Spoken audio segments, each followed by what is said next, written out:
Steve Gamache here with another Chef Knives to Go quick look product video, and this time we're looking at the Kurodori Ginsan Nakiri 165mm knife.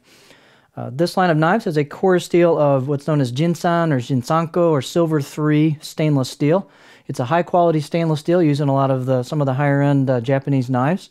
The heat treat rating is about 60 to 61 Rockwell on that core steel. The construction is a stainless steel cladding over the top of that core steel.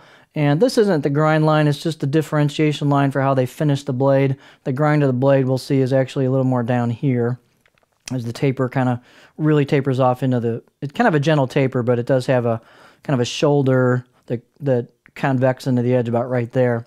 The weight on the knife is pretty light. It's 5.9 ounces, 166 grams. The blade length is around typical 165-ish. Excuse me. The overall length about 12.4 inches for the whole knife.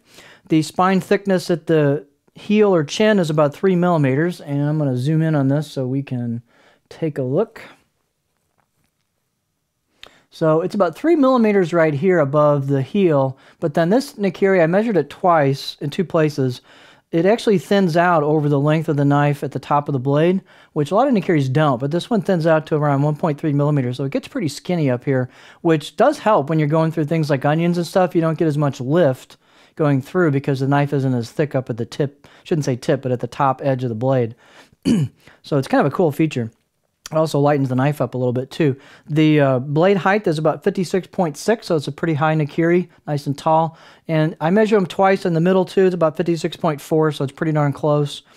As far as height goes, it doesn't really have any taper that way.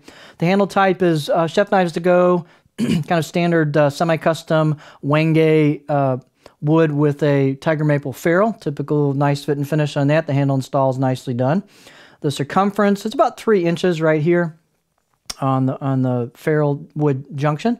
And fit and finish on this blade is very, very good. It's got a high quality fit and finish, nice rounded spine, and choil. There's a few machine marks on the choil. It's still very comfortable as well. You got a nice curve right here into the neck or imoto, and there's plenty of room for a good finger pinch grip there. Works really good.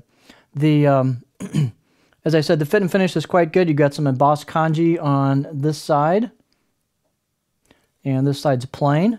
The grind on this knife actually starts right about in here.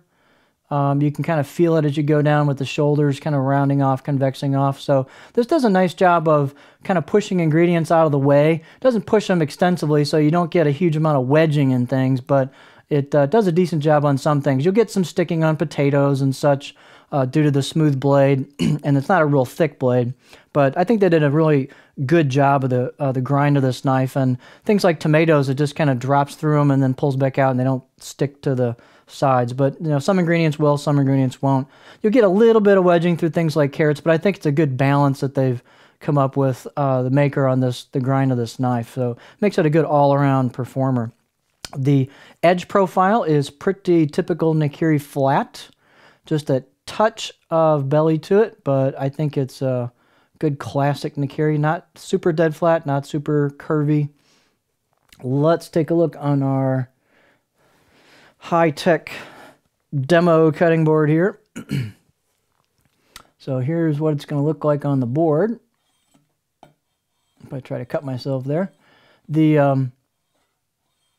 It rolls into a pretty large flat spot. It's not a super fast dead stop, but it rolls into a nice large flat spot. And you can still rock with this pretty well also. So it'll rock over shorter stuff. So it's a good profile, I think, for a Nakiri. I didn't really have any problems with accordion cuts with this particular one, and sometimes I do. So it's a good classic profile for a Nakiri. So just a great all-around blade. Let's see, the balance point, it's right about on the pinch grip, just about right on the money.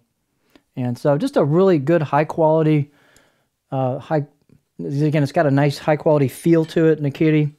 Nice blade. The Kurodori Ginsan Nakiri 165mm knife.